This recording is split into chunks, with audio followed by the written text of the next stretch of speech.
Wala ka? Sipag, meron ka ba? Baka wala ka rin, kaya wala kang asenso. Gusto mong yumaman pero lagi kang reklamo. Paano ka ba magkakapera kung tamad ka namang kumilos? Ang tagumpay, hindi yan lumalapit sa mga nakahilata.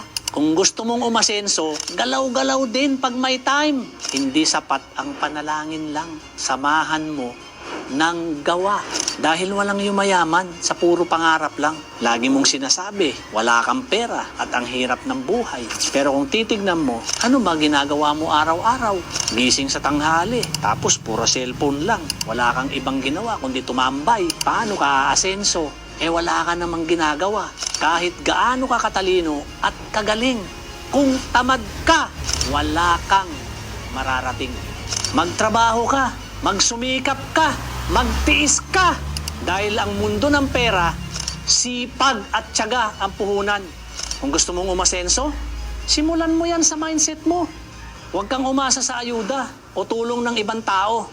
Maghanap ka ng extra income. Mag-aral ka at matutong dumiskarte.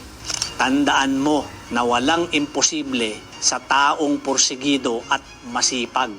Real talk lang, mga ma'am sir. Sipag at tiyaga, meron ka ba? O puro ka lang reklamo? Dahil kung gusto mong yumaman, huwag kang tamad.